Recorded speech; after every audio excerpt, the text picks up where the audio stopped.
This is Paul. Yeah. Um, Respondent is excluded from petitioner's residence, workplace, school, the daycare, the minor's name in the table above. Petitioner's address is confidential. Is it really confidential? I mean, if I Googled her name, could I find her actual address? Because I thought there were some websites that might have their address. In fact, at one point, a couple years ago, I thought somebody had intentionally put her address on the internet so as to tempt me to violate the restraint provisions of the protection order. Yes.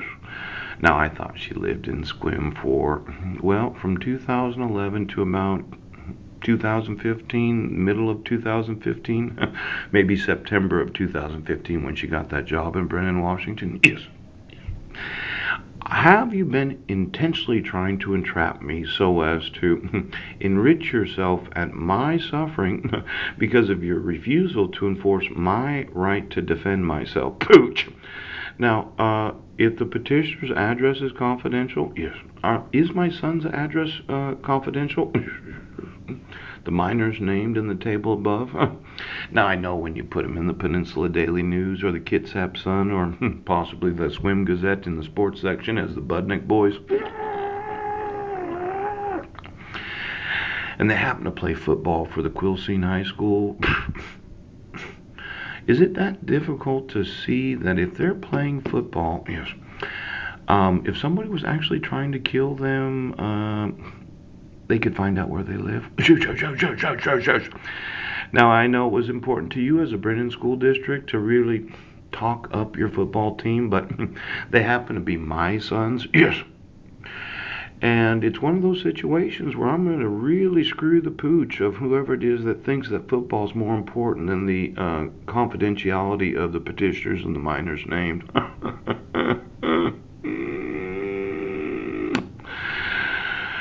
Now, I just wanted to know, is there anybody that knows where my sons live that really should not have that knowledge? And as a school district, did you keep the petitioner's address confidential, or did you completely disregard this court order? Because it seems to me that when I inform the Squim School District, yes, the Sheriff's Department, that I did not receive actual notice of the hearing, yes.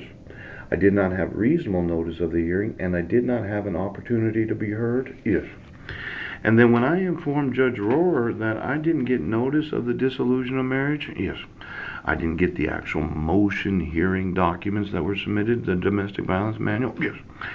And I didn't get an actual dissolution of marriage that actually defined exactly what restraint provisions are in it.